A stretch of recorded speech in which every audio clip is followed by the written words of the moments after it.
Olá, pessoal, sejam todos bem-vindos ao podcast FAMetro. Nós estamos no terceiro episódio da quinta temporada. Eu sou a professora Genilda Cascais, a coordenadora do curso de Radiologia, e iremos debater sobre o tema a importância do tecnólogo em radiologia para diagnóstico por imagem em medicina nuclear.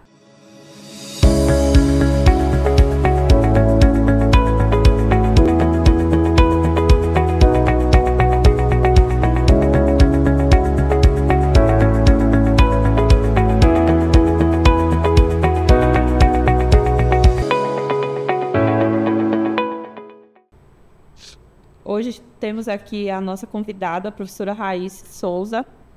Seja muito bem-vinda, que vai abordar sobre essa temática conosco, tirando dúvidas, esclarecendo sobre a temática. Primeiramente, eu quero agradecer à professora Genilda, ao Pod FAMetro, boa tarde a todos também. E a gente podendo falar um pouco sobre a importância do tecnólogo em radiologia para o mercado de trabalho, não só para a área da medicina nuclear, mas também para as outras áreas que a gente consegue trabalhar, que é para a área de diagnóstico, a área de terapia e a área de funcional. Porque quando a gente fala sobre a medicina nuclear, a gente acaba desenvolvendo um trabalho que a gente vê a imagem através de uma funcionalidade do sistema, né, da anatomia em si, para a gente dar um diagnóstico com precisão para o paciente. A primeira pergunta para você é qual seria a importância, então, do tecnólogo em radiologia para dar qualidade nesse exame, né, e também a precisão do diagnóstico? Qual seria ali o papel do tecnólogo nessa precisão dos exames? Como eu sempre falo para os alunos, nós somos os olhos da medicina. Para a gente ter uma boa contribuição para dar um diagnóstico com precisão para o paciente, ou até mesmo para a gente ter uma imagem com clareza, a gente tem que ter um bom posicionamento do paciente para não gerar artefatos. A gente tem essa contribuição de uma imagem com qualidade. Na medicina nuclear, quando nós trabalhamos, o posicionamento adequado, responsável, o tecnólogo em radiologia, ele é responsável pelo posicionamento. Cada exame que é realizado, a gente tem um protocolo, porque a gente trabalha com uma imagem funcional. Além dessa imagem ela ser funcional, ela chega a gerar uma imagem em formato dinâmica, que a gente vai contribuir para a gente conseguir ter um diagnóstico com o paciente.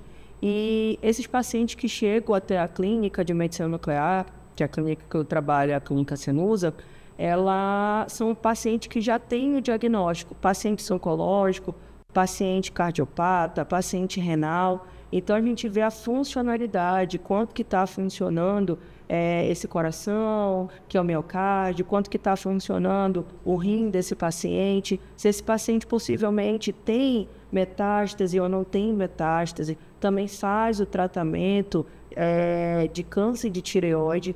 Então, a área da radiologia, ou o tecnólogo em radiologia, ele tem diversas áreas que a gente consegue abordar, a gente consegue trabalhar para a gente ter uma precisão e dar um diagnóstico preciso. Na área da medicina nuclear, a gente tem administração do radiofármacos, tá? Esse radiofármacos, a gente precisa ter a participação que a gente vai administrar no corpo do paciente, que é uma radiação, que é chamado de radioisótopo. Essa radiação que nós trabalhamos é o gerador de tecnésio. Tem várias outras radiações que a gente trabalha, que é o flúor 18, que é o irídio, que é o urânio, que são radiações também com maior poder de penetração, que a gente vai ver a funcionalidade. Se a gente, por exemplo, não tiver como aplicar ou administrar esse radiofármaco até o corpo do paciente, a gente não consegue analisar essa imagem.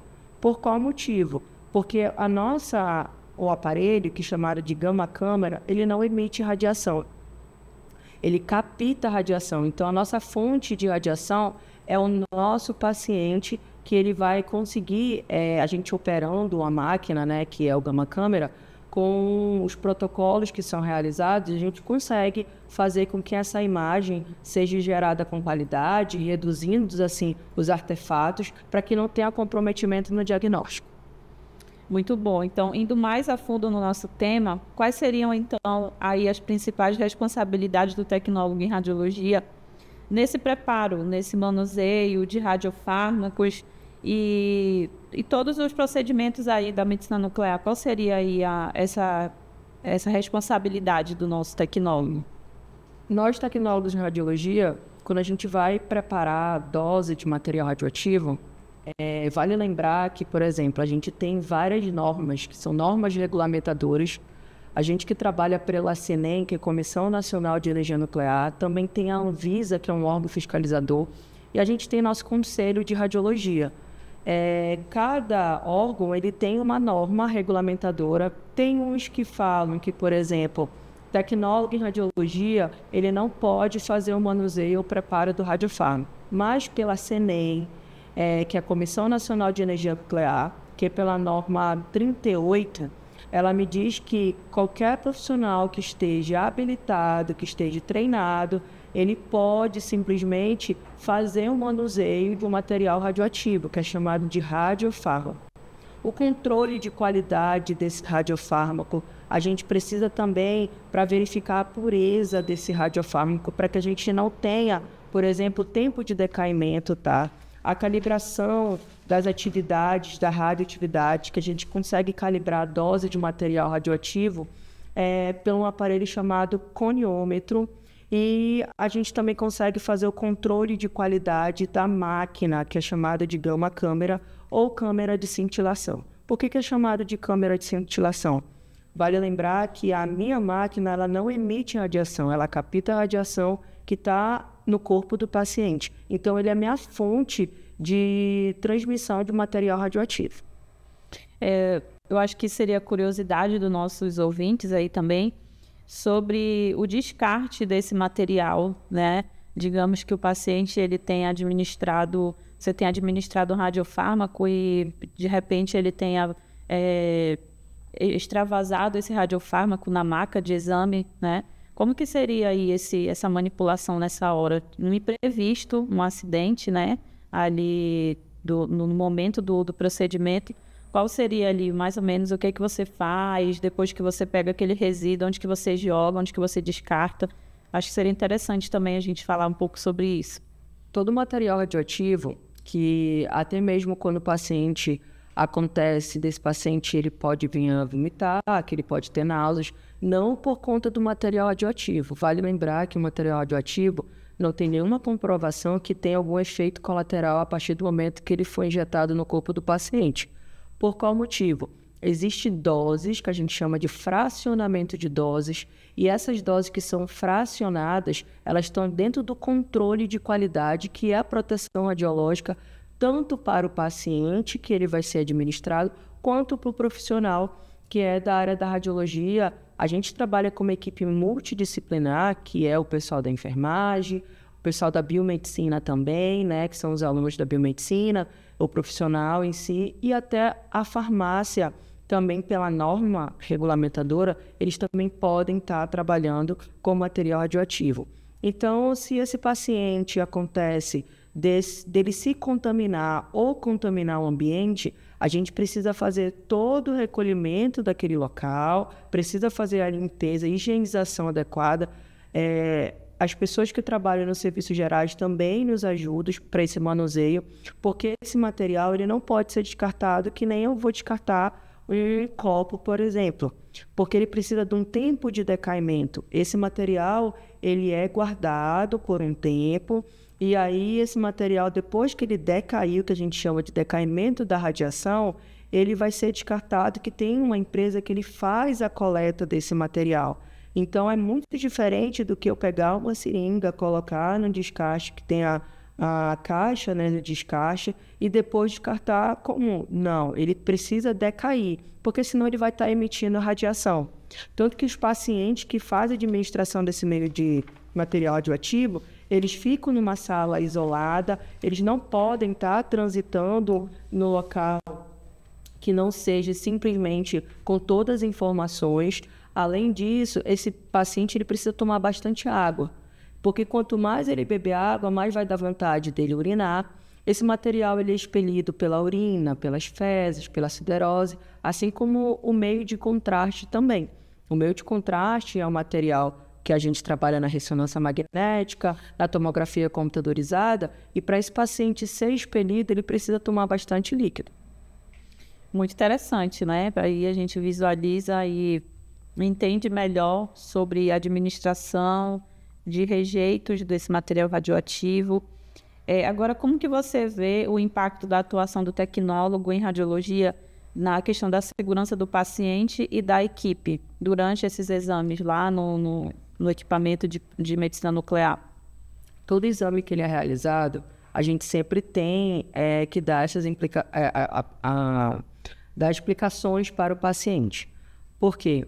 O paciente, quando ele chega para realizar o procedimento de exame, ele sempre acha que como é a radiação, ele acha que vai ter algum efeito colateral, ele vai ter alguma reação alérgica, mas não. A gente sempre fala para ele que essas aplicações, a gente tem, como eu falei anteriormente, o fracionamento de dose, porque a gente só vai aplicar essa radiação para a gente ver a funcionalidade do órgão, que a gente trabalha como funcional. Eu sempre falo para os meus alunos que a radiologia é dividida em 3 parâmetros. Eu tenho diagnóstico, funcional e eu tenho terapêutico, que a gente trabalha na radioterapia para tratar o câncer do paciente, funcional a gente trabalha na medicina nuclear e diagnóstico em si, raio-x convencional, ressonância magnética, tomografia computadorizada, entre outras modalidades na área da radiologia. Então, essa manipulação adequada para a gente ter a proteção radiológica, nós utilizamos, nós profissionais como tecnólogo em radiologia, os IPIs necessários, ou até mesmo o monitoramento pessoal, que é o dosímetro.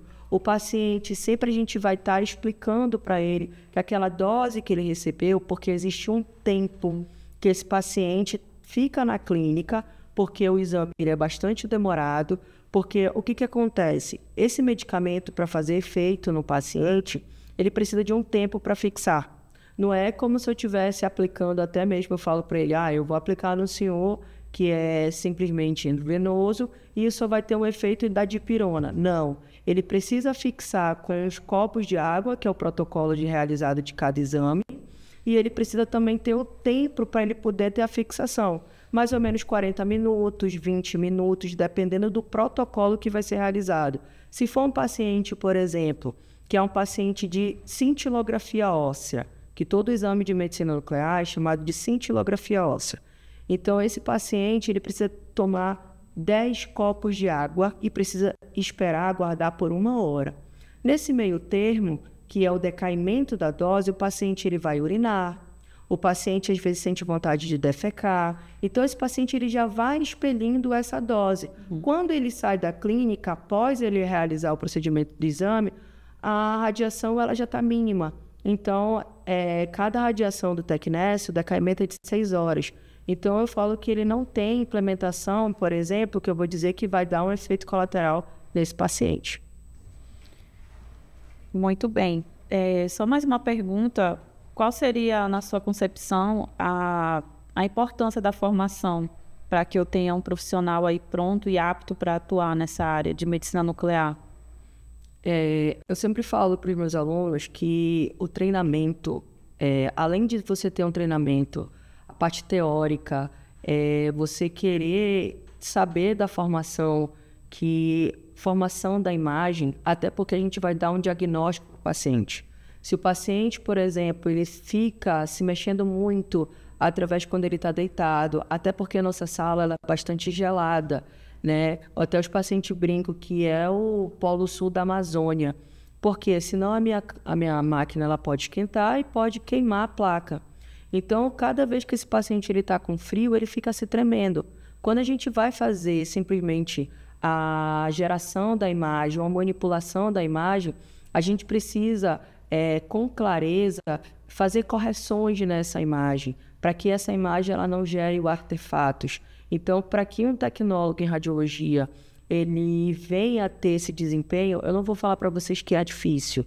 A gente sabe que tudo à base de um treino, a gente ter o conhecimento teórico, a gente querer aprender, a gente consegue. Porque a gente que já é da área, até mesmo para passar o conhecimento para os alunos, a gente precisa ter os treinamentos, saber a proteção radiológica adequada, até porque o paciente ele fica com muitas dúvidas. A gente precisa entender de uma imaginologia, até porque a gente sempre fala que nós somos os olhos da medicina. Se nós somos os olhos da medicina, os médicos laudistas, com certeza eles vão querer ter clareza para um paciente ele ter um diagnóstico com precisão. Muito bem. Então, agora a gente vai entrar aqui no tema da extensão, para a gente falar um pouco de como foi a nossa extensão no semestre passado, 2024. Nós trabalhamos aí o tema de uso excessivo de telas na infância e como que esse uso excessivo de telas ele vai impactar a formação neurológica das crianças. Nós sabemos hoje que as crianças passam muito tempo no celular. E o nosso trabalho, no semestre passado, ele foi voltado para a consciência não só dos pais, mas também das crianças, dos adolescentes. E nós realizamos esse projeto de extensão lá na comunidade ali na Cachoeirinha, no projeto Esporte com Jesus, onde as nossas turmas levaram várias técnicas de brincadeiras, né, de entretenimento, sem usar o digital, sem usar o celular. E nós tivemos ali um retorno bem positivo, onde as crianças também puderam conhecer brincadeiras antigas que elas não conheciam, né? Porque as crianças, atualmente, elas brincam muito em jogos digitais. Então, nós levamos brincadeiras, rebuscamos algumas brincadeiras. E para você, professora Raísse, o que a senhora acha o que a senhora achou dessa nossa atividade? E o que é que isso vai impactar aí na melhora da vida dessas crianças e desses adolescentes, na questão neurológica mesmo ali? Eu acredito muito que, eu vou dizer para vocês que tem 2 parâmetros. O excesso de tela, ele tem uma contribuição, na realidade, a internet, né? Ela veio para contribuir também, mas também ela veio para prejudicar. Hoje em dia, é muito difícil você ver uma criança até mesmo pegar um livro para ler. Porque é mais fácil você ter o acesso ali à internet, acesso ao celular, para assistir um desenho, por exemplo. Ou até mesmo assistir outros, com base que a gente chama de outro entretenimento para a criança. Eu falo que antigamente, na nossa época, a gente tinha como ter essas brincadeiras ou até mesmo brincar na rua. Hoje em dia, infelizmente, a gente não consegue. Mas com essa contribuição, que a gente sabe que o excesso de tela ela pode prejudicar na visão da criança, ela pode prejudicar neurologicamente, até mesmo na educação da criança. Porque tem muitas crianças que são crianças que ficam olhando vários YouTubes na internet e ficam copiando, né? Até mesmo na forma de falar com seus pais, na forma de falar com seus irmãos e seus familiares em si. Então, esse excesso de tela que a gente conseguiu demonstrar para as crianças desse projeto que é o Esporte com Jesus, sabendo que consegue se brincar com brincadeiras simples. Pular uma corda, por exemplo, você consegue montar brinquedos com aquela tampa de garrafa, você consegue até mesmo fazer um termo de pinturas, que foi nosso intuito também com a contribuição, ensinar para eles que não é só o excesso de tela que eles podem ter esse entretenimento, mas também entre outras brincadeiras.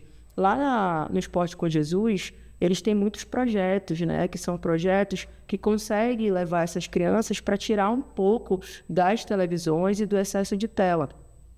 Fora que tem muito pessoas que tem criança que já tem Instagram, tem criança que já tem TikTok, né? E tem muitas, a gente fala que é o cyberbullying, que também a gente utilizou para dar informações para os pais das crianças. A gente nunca sabe quem está por trás dessas telas.